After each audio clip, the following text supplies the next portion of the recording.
L'ironie, c'est que ces accusés, en particulier McLean, recevront un meilleur traitement en étant incarcérés dans le système pénitentiaire de l'Ohio que celui qu'ils ont réservé à Takoda Collins.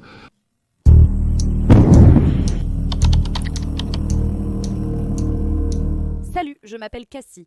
Merci de me rejoindre aujourd'hui. Aujourd'hui, nous sommes ici pour parler d'une autre affaire de true crime, et celle-ci implique encore un enfant. L'enfant dont nous allons parler aujourd'hui s'appelle Takoda Collins, il avait 10 ans.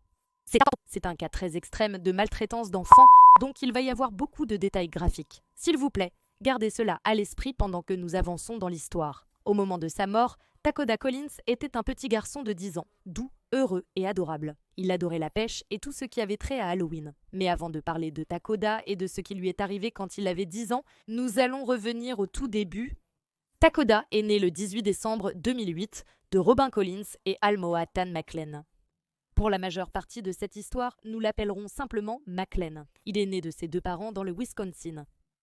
Peu après sa naissance, ses parents se sont séparés et son père a coupé les ponts. À 11 mois, Takoda a été retiré à sa mère. Et cela est dû au fait qu'elle tenait Takoda dans ses bras et que son nouveau petit ami de l'époque l'a frappé. Le fait de le perdre l'a alors entraîné dans une spirale infernale de drogue. Il y avait une amie de Robin qui l'a accueilli pendant un certain temps alors qu'elle avait du mal à s'occuper de lui lorsqu'il était encore à la maison avant qu'il ne soit retiré. Et elle a essayé pendant des années et des années, je crois, de l'adopter, mais ça n'a jamais abouti. Donc, quand il avait 11 mois à Washington, ils l'ont retiré à Robin. Il est allé dans 3 familles d'accueil différentes en seulement quelques années. Robin n'a pas pu récupérer la garde de Takoda parce que sa descente aux enfers dans la drogue l'a aussi conduite en prison. Elle était dépassée par les événements. Le père de Takoda était totalement absent, il n'appelait jamais. Je ne pense même pas qu'il savait à quoi ressemblait cet enfant. Jusqu'au jour où la protection de l'enfance lui a confié la garde de Takoda. Et je ne sais pas vraiment pourquoi. J'ai eu beaucoup de mal à découvrir la raison pour laquelle ils ont confié Takoda à son père. Je ne sais pas si c'est parce qu'ils n'avaient aucun moyen de le prendre en charge et qu'ils préféraient le garder dans la famille plutôt que dans une famille d'accueil. Mais son père, déjà condamné pour des agressions, avait aussi été accusé à plusieurs reprises d'agression par le passé. Les services de protection de l'enfance n'ont probablement pas fait le meilleur choix. Je pense qu'il aurait probablement été mieux. Je sais qu'il aurait été mieux de rester dans l'une des familles d'accueil. J'en suis certaine, vous comprendrez pourquoi en avançant dans l'affaire. Avant d'obtenir la garde de lui en avril 2012, il avait en fait déjà été accusé d'agression parce qu'il avait frappé et étranglé un homme pensant qu'il lui avait volé son téléphone. Donc, on commence vraiment bien. Non seulement Takoda a été confié à son père, mais en plus, son père a été autorisé à l'emmener hors de l'État. Takoda vivait dans le Wisconsin et il l'a emmené vivre dans l'Ohio. Et voilà, c'était tout. Apparemment, le direction de la protection de l'enfance pensait que tout allait bien se passer. Tout allait bien se passer. Donc, à ce moment-là, McLean n'avait que la garde temporaire de Takoda. En octobre 2013, la mère biologique de Takoda, Robin, a écrit au tribunal et a demandé « S'il vous plaît, ne le laissez pas l'emmener hors de l'État et avoir la garde permanente de lui. » Elle ne faisait pas confiance à cet homme. Pourtant, le 23 octobre 2013, le tribunal a ignoré cela et a accordé la garde permanente à McLean. C'est la faute des services de protection de l'enfance ici à Dayton. C'est leur responsabilité. C'est aussi la faute du Wisconsin. Ils auraient dû enquêter. Ils auraient dû en faire plus. Je ne comprends pas pourquoi McLean a voulu prendre cet enfant en premier lieu alors qu'il n'avait rien à voir avec lui toute sa vie. Maintenant que l'enfant est plus âgé, les services de protection de l'enfance l'appellent et il accepte de le prendre. Pourquoi a-t-il voulu le prendre? Recevait-il de l'argent d'une manière ou d'une autre? Qu'est-ce que c'était? Je me demande pourquoi il l'a pris sous sa garde permanente et ce qui l'a motivé à le faire. Donc, dans la nouvelle maison de Takoda dans l'Ohio, vivaient son père, la fiancée de son père, Amanda Hintz, et la sœur d'Amanda, Jennifer Ebert. Plus tard, il y avait aussi un autre enfant dans la maison. Au moment de la mort de Takoda, l'autre enfant qui vivait dans la maison avait 3 ans. Lorsque McLean a obtenu la garde permanente de Takoda, le petit garçon n'était pas encore né et n'a jamais subi les mêmes mauvais traitements que Takoda. Maintenant, seulement 3 jours après que McLean ait obtenu la garde permanente de Takoda, il est accusé d'avoir frappé sa fiancée, Amanda, en la frappant sur la tête avec un tuyau, la traînant par les cheveux jusqu'à une voiture, puis en la frappant et en partant en voiture. C'était seulement 3 jours après qu'il ait obtenu la garde permanente de Takoda. Ça ne s'annonce pas bien. Il n'y a aucun dossier de protection de l'enfance ouvert dans l'Ohio pour cet homme. Il n'y a encore aucun soupçon. Donc, en août 2014, Takoda a commencé la maternelle à l'école primaire Horace Mann à Dayton dans l'Ohio. Maintenant, Certains rapports mentionnent aussi que Takoda avait un frère aîné qui vivait dans la maison. Je ne suis pas sûre à 100% s'il en avait un ou non, mais il est dit que les enseignants ont appelé de nombreuses fois les services de protection de l'enfance au sujet de Takoda et de son frère aîné parce qu'ils avaient des inquiétudes. Les enseignants ont commencé à remarquer qu'il arrivait en classe plus maigre, qu'il avait une mauvaise hygiène, de nombreuses blessures et qu'il avait tout simplement l'air mal nourri. L'une de ces fois était en février 2016. Les enseignants avaient signalé la situation au service de protection de l'enfance et la police a été envoyée au domicile pour un contrôle de bien-être. Personne n'a répondu, alors ils sont partis. Les services de protection de l'enfance sont parfois venus chez McLean, mais elle a fait semblant d'être absente. Quand ils appelaient pour dire « Bonjour, vous êtes là, nous sommes là pour le rendez-vous ». Ils disaient simplement qu'ils devaient reprendre rendez-vous. Donc, la visite surprise des services de protection de l'enfance est devenue une visite programmée, ce qui signifiait qu'il avait le temps de préparer Takoda à dire exactement ce qu'il voulait qu'il dise au service de protection de l'enfance. Il l'a donc préparé et s'est assuré que Takoda dirait qu'il était heureux et que tout allait bien à la maison. Eh bien, laissez-moi vous dire que tout était loin d'être bien dans cette maison. Cette photo a été prise pendant sa détention à McLean. Vous pouvez déjà voir les ecchymoses sur son front. Vous pouvez aussi voir à quel point Takoda a l'air malheureux par rapport aux autres photos. Quand Takoda disait aux travailleurs sociaux que tout allait bien et qu'il était heureux dans la maison après le départ des travailleurs sociaux, McLean était tellement furieux qu'il soit venu qu'il se défoulait sur le pauvre Takoda. Son frère aîné le battait violemment de coups de pied et de poing, le jetait et le plaquait au sol. Le frère aîné de Takoda vivait aussi dans la maison. On ne parle pas beaucoup de lui. Cependant, il est mentionné qu'en août 2016, il s'est enfui de la maison car lui aussi était victime de maltraitance. Quand il est allé voir la police et leur a dit qu'il était maltraité, pour une raison quelconque, il a quand même été ramené à la maison et McLean l'a puni en lui faisant tenir un sac à dos rempli de livres lourds dans le salon pendant des heures. La police a donc décidé de le ramener chez lui et d'appeler les services de protection de l'enfance pour qu'ils s'y rendent ultérieurement. À ce moment-là, ils ont aussi essayé de fouiller la maison, mais McLean avait détaché ses pitbulls, alors ils ont décidé de laisser tomber et sont repartis, abandonnant encore une fois. Comme je l'ai dit, il y a eu de nombreux appels concernant ce qui se passait dans la maison, mais la police et les services de protection de l'enfance ont laissé tomber Takoda, ils l'ont lamentablement abandonné. Pendant un certain temps, Takoda avait une chambre dans la maison. Cependant, quand l'autre enfant est né, la chambre et les jouets de Kota lui ont été donnés, et Takoda a été forcé de déménager dans le grenier. Takoda était dans le grenier sans aucune affaire.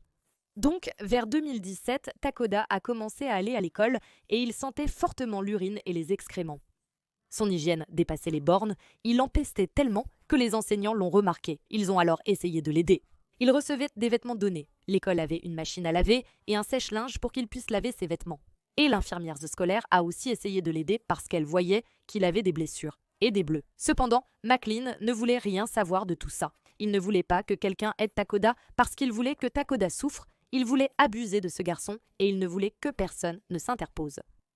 Alors il a dit à l'école que l'infirmière n'était plus autorisée à aider Takoda du tout. Il n'avait plus le droit d'aller à l'infirmerie. L'infirmière a dit qu'elle n'avait jamais vu ça de toute sa carrière, elle devait continuer à s'occuper. Un mot sur le mur disant « Ne pas soigner Takoda Collins ». Comment c'est légal, je n'en ai aucune idée. Je crois qu'à ce moment, l'école aurait dû contacter la protection de l'enfance pour qu'il retire l'enfant à son père. Il n'y a aucune raison pour laquelle on ne voudrait pas que l'infirmière scolaire voie et soigne son enfant. Il a dit sans aucune raison « Il a subi une blessure grave à l'école. Non, n'y va pas à l'infirmerie, prends sur toi. » Évidemment, les camarades de Takoda se moquaient sans cesse de lui. Donc à la maison, il ne recevait aucun amour à la maison et à l'école, on se moquait de lui parce qu'il sentait si mauvais. La raison pour laquelle il sentait aussi mauvais, c'est parce que son père avait maintenant décidé que puisqu'il vivait dans le grenier, il n'était pas autorisé à aller à la salle de bain. Les professeurs ont aussi remarqué que Takoda arrivait avec des coupes de cheveux affreuses, embarrassantes et potentiellement douloureuses. McLean demandait aussi au professeur un compte-rendu quotidien sur le déroulement de la journée de Takoda. C'était un jeune garçon très actif qui ne savait pas toujours rester tranquille. Donc, les professeurs rapportaient à cela, mais à la moindre petite chose qui n'était pas parfaite, il se faisait battre à nouveau. Sa punition a débuté en devant porter un sac à dos rempli de livres, comme son frère, et ce n'est que le commencement. Ce n'est rien comparé à ce que McLean fera plus tard à Takoda. Si McLean ne répondait pas au téléphone quand les enseignants appelaient, sa fiancée le faisait sûrement. Et elle veillait à raconter à McLean chaque détail de ce que les enseignants disaient parce que, pour une raison quelconque, elle aimait faire la rapporteuse et mettre le pauvre Takoda dans l'embarras comme si elle avait le même âge que lui ou quelque chose comme ça. Donc, quand Takoda recevait la punition de devoir rester debout dans le salon avec son sac à dos rempli de livres, il devait faire cela depuis le moment où il rentrait de l'école jusqu'au moment où il allait se coucher dans le grenier. Et s'il recevait un mauvais rapport un vendredi, alors il était puni tout le week-end. McLean a finalement décidé qu'il en avait assez que l'école essaie d'intervenir après avoir dû rester debout toute la journée avec un sac à dos sur le dos. Il en avait assez, ça le mettait en colère et ils ont retiré Takoda de l'école en mai 2018 en disant qu'ils allaient lui faire l'école à la maison. Personne ne lui faisait l'école à la maison, McLean voulait juste qu'il soit soumis à plus de torture à la maison et ne voulait pas avoir de problème pour ça. L'école était le seul moment dans la vie de ce pauvre enfant où il pouvait respirer et échapper à ce monstre qui le torturait. Et maintenant, on lui avait aussi enlevé ça, comme tout le reste dans sa vie à ce moment-là. Désormais déscolarisé, Takoda était confiné au grenier toute la journée. McLean a aussi décidé à ce moment-là de lui enlever tous ses vêtements, ne lui en laissant aucun. Il devait rester debout dans le grenier, complètement nu, toute la journée. La plupart du temps, dans les tortures de McLean, cela consistait souvent à faire rester Takoda debout, nu, penché en avant, les mains touchant le sol, et à rester ainsi jusqu'à 20 heures par jour. Nu dans un grenier froid, il était autorisé à descendre uniquement pour aller aux toilettes, mais comme il n'avait pas de vêtements, il descendait donc complètement nu. Eh bien, McLean a dit « Tu essaies de montrer ton corps à l'enfant plus jeune ». Dans la maison, il n'arrêtait pas de l'insulter avec des propos homophobes, puis il a dit « Takoda, tu n'as le droit d'aller aux toilettes que lorsque l'enfant plus jeune dort la nuit ». Et c'est tout. Donc, en novembre 2018, après que Takoda ait déjà été retiré de l'école, il aurait soi-disant sauté par la fenêtre du grenier. À ce moment-là, McLean et sa fiancée Amanda ont décidé qu'ils n'avaient pas d'autre choix que de l'emmener à l'hôpital. À l'hôpital pour enfants, il n'y avait aucune allégation de maltraitance. Takoda avait des ecchymoses sur le corps à ce moment-là, j'en suis sûre. Il s'est jeté par la fenêtre du grenier. Ils ne se sont même pas interrogés sur la raison de la présence de ce petit garçon dans le grenier. Ils ont cru McLean quand il leur a dit que Takoda s'était fait ça lui-même. Avant de renvoyer Takoda chez lui, ils avaient un programme de suivi auquel ils voulaient non qu'il participe. Et l'une des choses qu'ils proposaient était un accompagnement psychologique. Les services ont été refusés. McLean a fait cela à plusieurs reprises. De nombreux services ont été proposés à cet homme pour aider la famille et aider Takoda. De nombreux services gratuits. Et ils ont toujours été refusés. Il n'a jamais accepté l'aide. Et cela devient important plus tard, alors attendez d'entendre ce qu'il dit vers la fin. McLean, cependant, a décidé qu'il allait appeler le tribunal pour mineurs et leur demander s'ils avaient boxé des programmes pour un enfant difficile. Ils ont répondu qu'ils en avaient. Lorsqu'il a découvert que ces services étaient thérapeutiques et qu'il n'allait pas enfermer Takoda dans une cellule, il a dit « Laissez tomber, tout va bien, au Nantkoj ». Il voulait qu'il soit enfermé, que ce soit chez lui ou ailleurs. S'il n'est plus sous ta responsabilité, pourquoi t'en soucies-tu encore ? Pourquoi ne pas contacter les services de protection de l'enfance et leur dire que tu ne peux plus t'en occuper ? Emmenez-le, au lieu de battre cet enfant à mort. Après leur retour de l'hôpital, Takoda a été installé provisoirement au sous-sol le temps que la fenêtre du grenier soit réparée. Et par réparer, je veux dire condamné avec des planches, complètement condamné avec des planches. Donc maintenant, la seule chose qui restait à Takoda, la lumière du soleil, lui, a aussi été enlevée. Ils ont aussi cadenassé la porte extérieure du grenier pour prévenir toute future évasion. Comme mentionné précédemment, McLean voulait que Takoda reste dans ses positions de torture presque toute la journée. Celle dont j'ai le plus entendu parler était celle où il devait se tenir debout, poser ses mains au sol devant lui, nu, et rester ainsi jusqu'à 20 heures par jour. Il a aussi décidé d'installer des caméras dans le grenier pour ne pas avoir à monter vérifier que Takoda faisait exactement ce qu'il était censé faire. McLean pouvait le surveiller de partout dans la maison.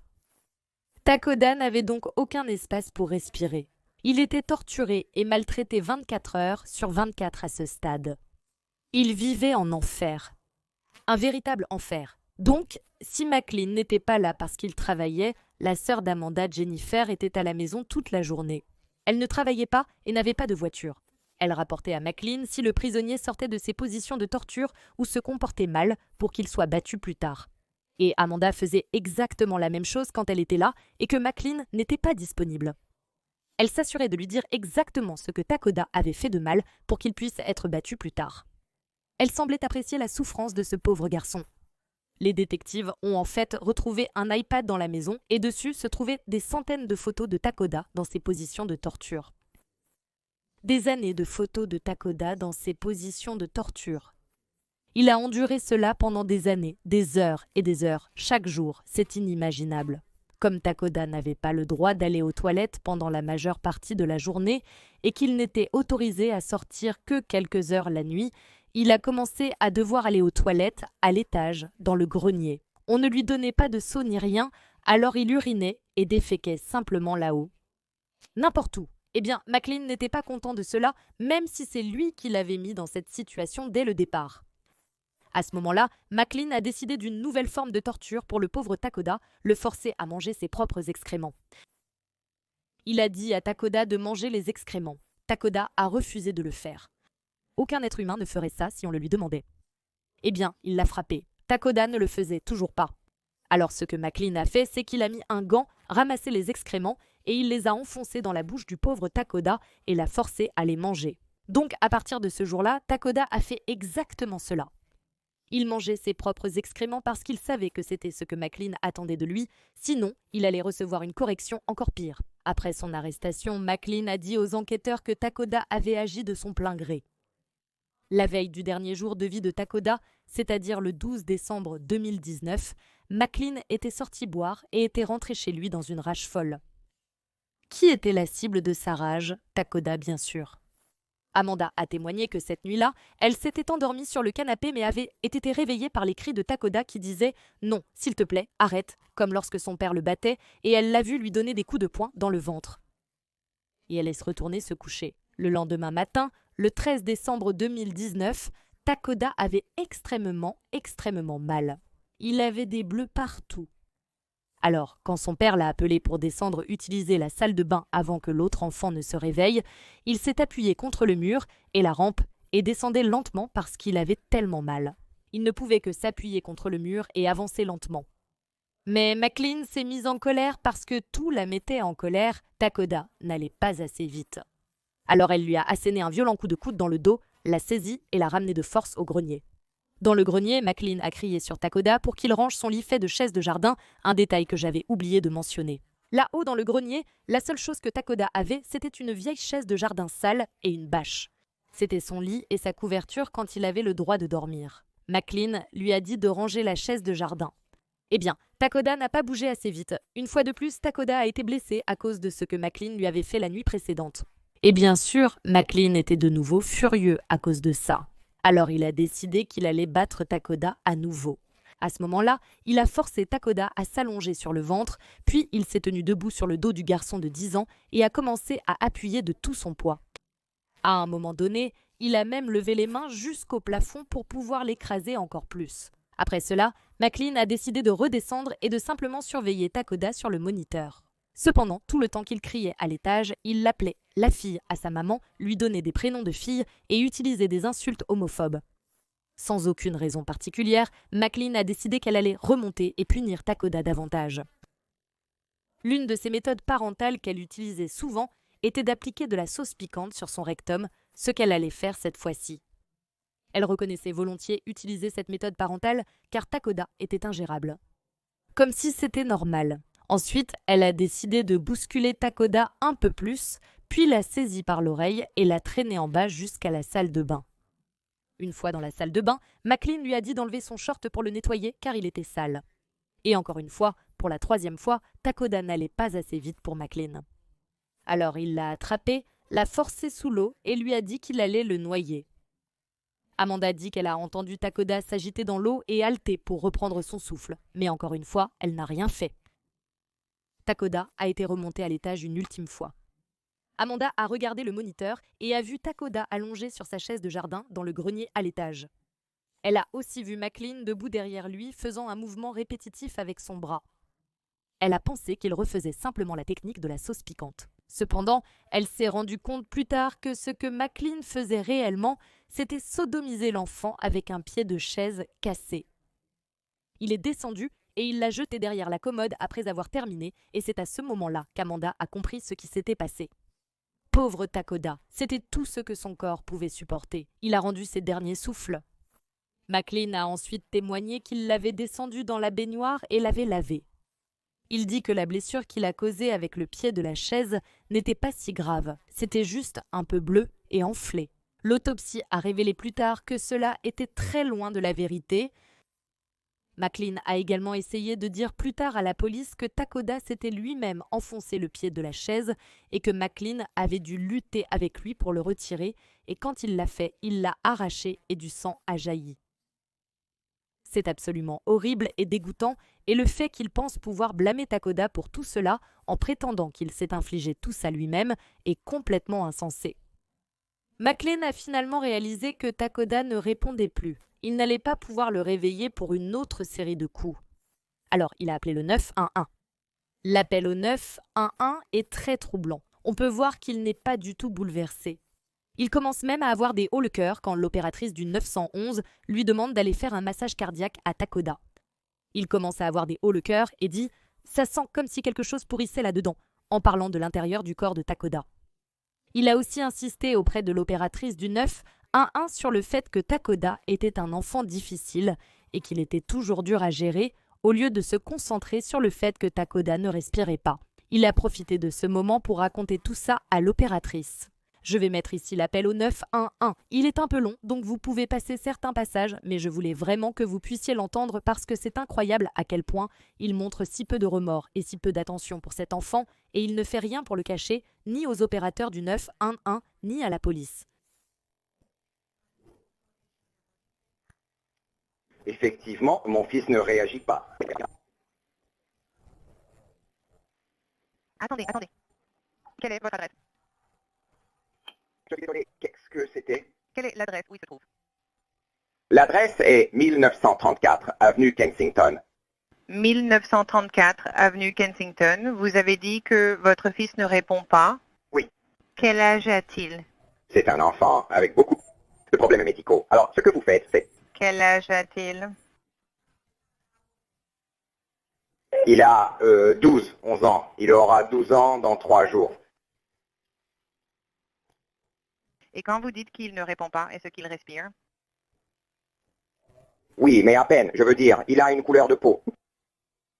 D'accord, restez en ligne avec moi une seconde. Laissez-moi les prévenir, d'accord? D'accord, merci.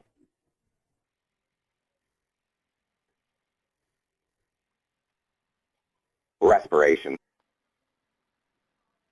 Bonjour. Je suis là.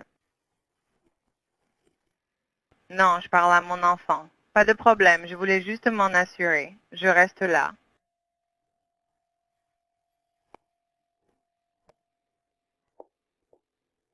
D'accord, ils sont en route vers Je suis désolé. 1934, avenue Kensington, restez en ligne, c'est bien ça? Oui, je souffle dans sa bouche et l'intérieur de son estomac sent vraiment mauvais. D'accord, c'est une maison ou un appartement? C'est une maison, madame. S'il respire, laissez-le respirer. Alors, ce que je veux que vous fassiez, j'ai besoin que vous le mettiez à plat sur le sol juste pendant 1 minute, d'accord? Allongez-le à plat sur le sol pour qu'on puisse vérifier sa respiration, d'accord? Il est désormais allongé au sol. D'accord, il est sur le dos. Oui. D'accord, donc j'ai besoin que tu vérifies si sa poitrine se soulève. Regarde-la et dis-moi si elle monte et descend. S'il respire, vérifie ça et dis-le-moi. Et aussi si tu peux sentir ou entendre de l'air sortir de sa bouche ou de son nez. Non, elle ne monte pas et ne descend pas. D'accord, tu as dit qu'il... On va commencer la réanimation cardio-pulmonaire, d'accord? Alors, garde-le propre, d'accord? D'accord. Il a quelque chose qui sort de sa bouche. D'accord, qu'est-ce qui sort? Qu'est-ce que tu penses qui sort? Oui, je ne suis pas sûr de ce que c'est. D'accord, je veux que tu le mettes sur le côté. Mets-le sur le côté, comme ça, s'il vomit, il ne s'étouffera pas avec. Alors, vas-y, mets-le sur le côté, d'accord? D'accord, je vais le faire. Pouvez-vous lui nettoyer un peu la bouche? Utilisez vos doigts pour retirer ce qu'il a dans la bouche afin qu'il ne s'étouffe pas. Oui, madame, d'accord. Oui, madame. Préviens-moi quand tu as fini, d'accord? Oui, madame. Tout ce qui n'est pas totalement nul.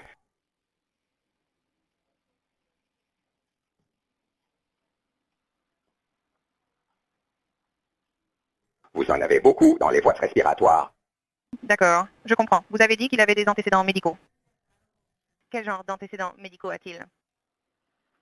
Je veux dire, juste des troubles du comportement. Vous voyez, il se fait du mal tout le temps. Tout le temps. Il se réveille, n'obtient pas ce qu'il veut, se frappe la tête, mange ses excréments. D'accord, je comprends. Très bien. Ça ne s'arrête jamais. D'accord. Alors, est-ce qu'il est toujours sur son côté? Est-ce qu'elle est toujours sur son côté? Oui. Est-ce que vous nettoyez bien sa bouche en enlevant tout ce que vous pouvez? Oui, madame. As-tu une idée s'il aurait pu avaler quelque chose ou tu n'en sais rien? Non, je ne pense pas lui donner accès à quoi que ce soit. D'accord, vas-y. Je sais qu'il aime manger ses propres crottes et il reste toute la journée dans son propre pipi. D'accord. Il ne s'arrêtera à aucun prix. D'accord. Ça va? Réagit-il à quelque chose? Respire-t-il? C'est difficile à dire. Je vois ses yeux. D'accord. Et que font ses yeux? Est-ce qu'ils bougent? Est-ce qu'une partie de son corps bouge? Non, il reste immobile. Allez-y, remettez-le sur le dos. Si vous pensez que sa bouche est propre. Maintenant, il vomit par le nez. Maintenant, D'accord. Alors, allongez-le sur le côté, d'accord? quand dois-je commencer la réanimation cardio-pulmonaire? Eh bien, vous devez dégager ses voies respiratoires du mieux possible avant de commencer la réanimation cardio-pulmonaire. Je fais de mon mieux pour le garder ainsi. Si vous jugez que c'est suffisamment propre, vous pouvez débuter la ventilation. Dites-le moi.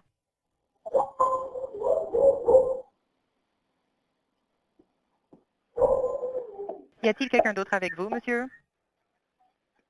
Non, madame. D'accord. La porte est-elle déverrouillée? Oui, la porte d'entrée est déverrouillée. Ils arrivent. Commence à lui faire du bouche à bouche, d'accord? Oui, madame. D'accord. Alors, je veux dégager les voies respiratoires. D'accord. Oui, dégage-la du mieux que tu peux. Je comprends qu'il y a quelque chose à l'intérieur. Oui. Incline sa tête vers l'arrière, front vers le haut, pour qu'il regarde le plafond et que ses voies respiratoires soient dégagées au maximum. Et tu vas souffler. Son front vers le haut. Oui, incline un peu son front vers le haut. D'accord. Et tu vas lui faire 2 insufflations, d'accord? Tu vas couvrir sa bouche avec la tienne. Vas-y.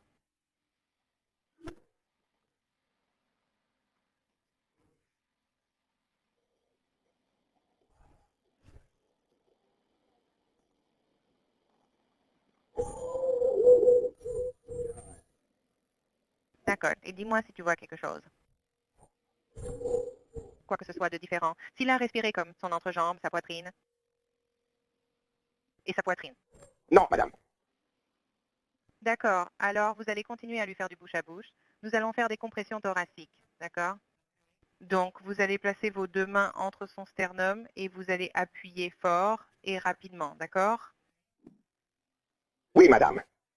Alors, continuez ainsi. Vous allez compter 1, 2, 3, 4, 5, 6, 7, 8, 9, 10, 11, 12. Peux-tu compter avec moi? Dis-moi quand tu le fais, s'il te plaît. Oui. 1, 2, 3, 4, 5, 6, 7, 8, 9, 10, 11, 12. D'accord. Vas-y, donne-lui une respiration, d'accord? Quand tu inspires, si tu peux te placer face à sa poitrine et voir si tu peux voir sa poitrine se soulever et s'abaisser avec ta respiration. Rien. D'accord. Vas-y, je veux que tu continues les compressions thoraciques, d'accord? Et on va compter ensemble. Pas d'air. Continuez les compressions thoraciques pour le moment.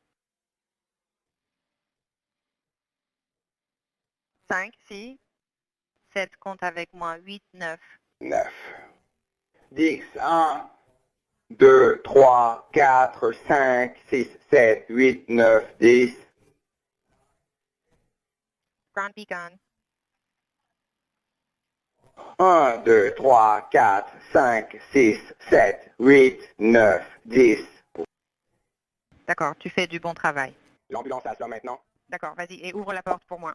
À l'arrivée des ambulanciers, Takoda gisait seul au sol, couvert de bleu, meurtri et ne respirant plus. Amanda était là auparavant, mais elle avait pris l'autre enfant et était partie quand elle a vu Takoda allongé là sur le sol en train de lutter pour sa vie. C'est charmant. Les ambulanciers faisaient de leur mieux pour sauver Takoda. Et il était très évident dès le moment où ils l'ont vu qu'il avait été maltraité. La police a emmené McLean sur le porche et a commencé à lui parler, et tout le temps, il se plaignait encore une fois de combien Takoda était un enfant incontrôlable et ingérable. Il a aussi essayé de justifier tous les bleus en disant que Takoda s'était fait tout ça lui-même. Il savait que des ennuis arrivaient et c'était la seule façon qu'il connaissait pour couvrir ses traces, ou du moins, il pensait que c'était le cas. Il a également informé la police à ce moment-là que Takoda mangeait ses propres excréments. Quand la première équipe d'intervention lui a dit que Takoda était décédé, il a répondu « D'accord, j'ai essayé de vous faire venir ici aussi vite que possible. » C'est tout. Takoda a été emmené à l'hôpital pour enfants local et il a été déclaré mort. Il ne pouvait rien faire pour le sauver. McLean a été arrêté immédiatement. Et écoute ça, les services de protection de l'enfance ont déclaré qu'ils n'avaient pas de dossier ouvert sur lui à ce moment-là. La commission du comté de Montgomery a annoncé aujourd'hui une enquête sur les services à l'enfance, en lien avec l'enquête sur la mort de Takoda Collins, qui fera l'objet des dernières nouvelles ce soir.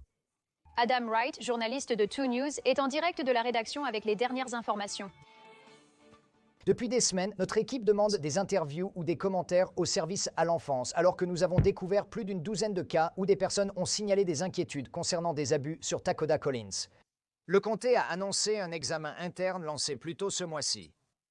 Judy Dodge, présidente de la commission du comté de Montgomery, a annoncé mercredi dans un communiqué que les commissaires du comté ont initié un examen interne sur la gestion par leur agence des services à l'enfance des signalements de maltraitance et de négligence dans cette affaire.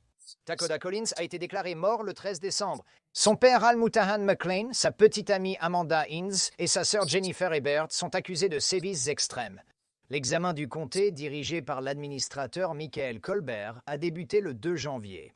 Le commissaire Dodge a déclaré « Nous nous engageons à mener ce processus à terme et à apporter tous les changements nécessaires à nos opérations pour aider à prévenir une autre tragédie insensée. » Il y a plusieurs semaines, les services à l'enfance nous ont dit qu'il n'y avait pas de dossier ouvert au moment du décès de Takoda, mais des recherches ultérieures, des entretiens et des demandes Freedom of Information Act montrent que les enseignants de l'école primaire Horace Mann de Collins ont contacté les services à l'enfance 17 fois, inquiets que le père de Collins le maltraitait. Depuis la révélation de ces rapports, les services à l'enfance ont refusé à maintes reprises de commenter ou d'accorder des entretiens. Sur place, la pédiatre Dr. Liker, spécialiste de la maltraitance infantile, a examiné son corps. Il a dit qu'il était couvert d'ecchymoses de la tête aux pieds, qu'il avait des centaines d'éraflures et de lacérations au visage, à la tête, à la bouche, au cou, à la poitrine, à l'abdomen, au dos, aux fesses, aux bras, aux jambes, aux mains et aux pieds. Les blessures n'étaient pas compatibles avec des blessures auto-infligées malgré les affirmations de McLean. Elles étaient le résultat de tortures et de mauvais traitements sévères. Le médecin a même noté qu'il avait vu sur le corps de Takoda des endroits présentant des ecchymoses qui sont très difficiles à meurtrir, comme son menton, l'intérieur de ses lèvres, son front et l'ouverture de son nez. Il avait même des ecchymoses à ces endroits. Et sans surprise, beaucoup des zones où il avait des ecchymoses se trouvaient sur des parties défensives, comme l'arrière de ses bras et son dos, parce qu'il essayait de se protéger des coups.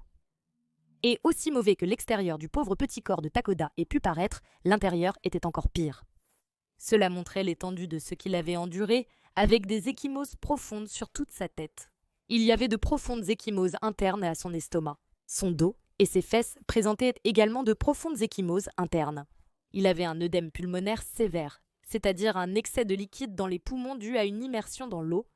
Il avait également une fracture aux côtes. Le système digestif de Takoda a aussi été examiné et ce qu'ils ont découvert, c'est que le contenu de l'estomac de Takoda était exactement le même que celui retrouvé plus loin dans le système digestif, dans les intestins. La même chose parce qu'il avait été forcé de manger ses propres excréments pendant si longtemps et il avait des ecchymoses qui allaient jusqu'à l'os sur ses fesses. Selon eux, la blessure la plus grave causant le décès était l'énorme ecchymose qu'il avait au cou, traversant tous les muscles situés au-dessus de la colonne vertébrale. Le médecin a dit que ce type de blessure était normalement une blessure que l'on ne voyait que dans des événements catastrophiques comme un grave accident de voiture.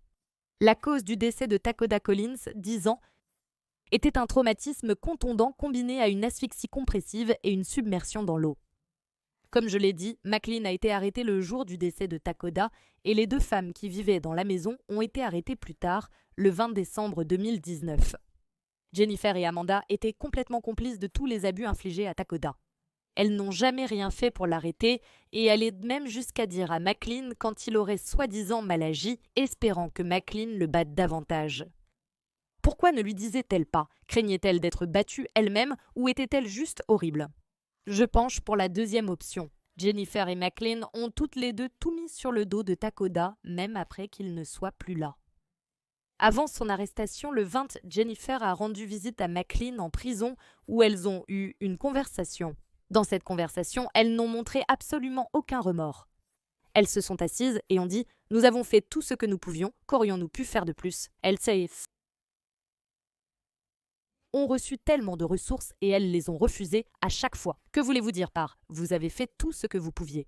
Ce pauvre garçon, vous l'avez privé de tout dans sa vie, de vêtements, de nourriture, de dignité, et vous l'avez enfermé dans le grenier. Que voulez-vous dire par « Vous avez fait tout ce que vous pouviez » ? Vous êtes sérieuse ?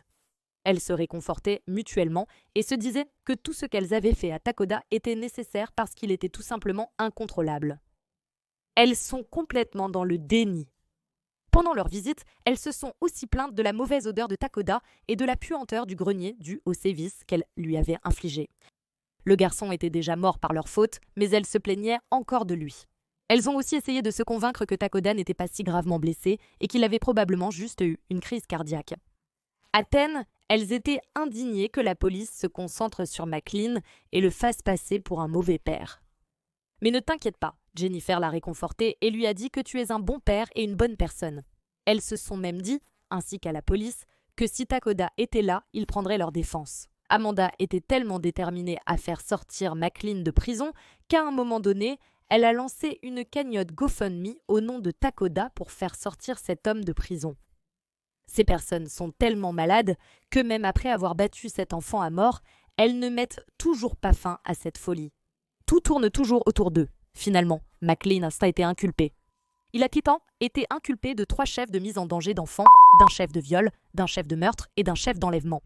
Il a écopé de 51 ans de prison à vie. Amanda, sa fiancée, a été condamnée pour homicide involontaire et mise en danger d'enfants. Elle a été condamnée à une peine de 22 à 27 ans de prison. Et ce qui l'a le plus mise en colère, c'est qu'elle n'arrivait pas à croire qu'on lui ait enlevé son enfant. Et Jennifer, la sœur d'Amanda, a été reconnue coupable d'homicide involontaire et de mise en danger d'enfant et elle a été condamnée à 8 ans de prison pour son rôle dans cette affaire. Même dans la cellule de prison de McLean, il se plaint encore d'avoir froid, d'avoir faim, de ne recevoir que 3 repas froids par jour et de ne pas avoir assez de sous-vêtements. Pauvre de toi! Regardez ce qu'il a fait à cet enfant et il ose s'asseoir là et se plaindre de choses pareilles. Bien, j'espère que tu pourriras là-dedans. Je veux que tu souffres pour le reste de ta vie comme tu as fait souffrir Takoda. Il s'inquiète aussi pour sa propre sécurité. Oh non! Suite au décès de Takoda, le comté de Montgomery a été poursuivi pour sa mort et l'incapacité des services de protection de l'enfance à le protéger. La succession de Takoda Collins a ensuite reçu 3 250 000 $. Et Robin Collins dit qu'elle prévoit d'engager des poursuites contre les services de protection de l'enfance du comté de Montgomery et du Wisconsin où elle habite. Elle dit qu'elle a contacté les services de protection de l'enfance dans les 2 États plusieurs mois avant la mort de son fils. Et la plupart de ces fonds vont à ses frères et sœurs, à sa grand-mère et à sa mère qui est maintenant sevrée de la drogue. Le cas de Takoda Collins est extrêmement triste et horrible. Les services de protection de l'enfance auraient dû faire plus pour s'assurer que cet enfant allait bien. Ils l'ont laissé tomber lamentablement. Sa belle-mère, Amanda, l'a laissé tomber. Elle a laissé tout cela arriver et l'a regardé tout comme sa sœur. Al McLean n'aurait jamais dû obtenir la garde de Takoda. J'aimerais dire que j'espère que cela n'arrivera plus, mais malheureusement, la maltraitance des enfants existe partout. Et nous devons nous assurer de ne pas laisser tomber les enfants à qui cela arrive et de les protéger. Merci beaucoup d'être ici et d'avoir écouté toute l'histoire de Takoda. Rendez-vous la semaine prochaine pour une autre histoire de crime réel. Au revoir.